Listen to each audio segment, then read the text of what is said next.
little bit of Noor bin Laden's publications. Now, she does a lot of work.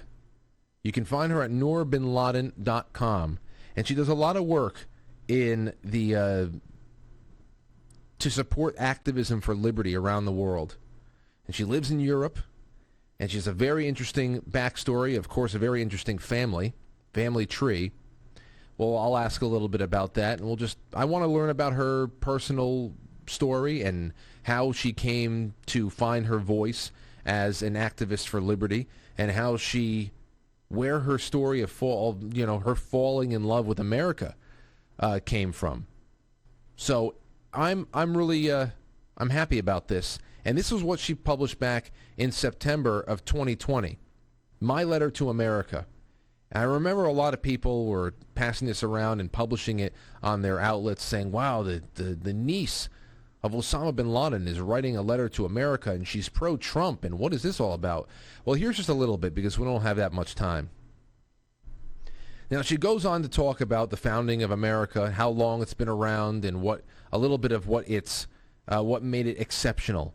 And then she goes into what is distressing her about what she's seeing in America and for the rest of the world, the free world, because she's really concerned about the preservation of Western society, Western civilization at large. And here's where she goes. I'm also highly distressed by the blatant erosion at various levels of your most basic individual rights, talking to us, Americans, and freedoms as guaranteed by your Bill of Rights, from arbitrary censorship of speech to unlawful politically motivated abuses of justice. America, this is why I feel compelled to address you. Though I am an unlikely messenger at first glance, rest assured that the name that I carry is antithetical to the values I hold, and that my heart is in the right place with you.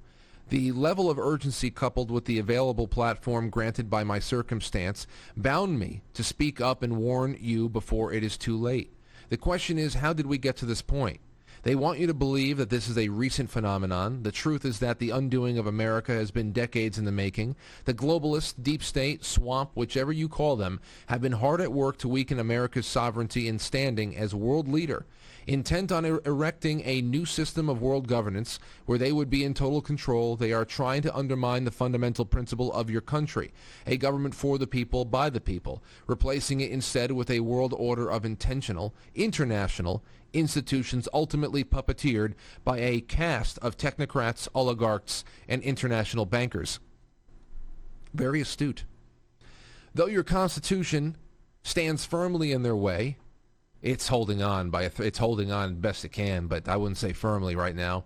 It never deterred them. Like a Trojan horse, they infiltrated governmental and intelligence agencies and all realms of society, education, media, entertainment, culture, at their disposal, tools of mass population influence, propaganda, fake news, and censorship. By pushing their Marxist, socialist, progressive agenda for years, they set out to destroy your fundamental values and divide you. They negated God, dissolved the family unit, and dissevered us from the moral objectivity. Effectively leaving a vacuum of degeneracy, cognitive dissonance, and absurdity in its wake. Yuri Bezmenov tried to warn us. The social engineering operation took place as we were lulled into a sense of comfort and complacency due to modernity's technological progress and liberalism's appeal. In reality, we were being driven further down a path of enslavement while they solidified their plans for a covert power grab. I don't know how else you could sum up what we're living through right now, what we're seeing come to pass. I don't know how you can do it better. I'm sure that there is very little that there are people in this audience that disagree with that.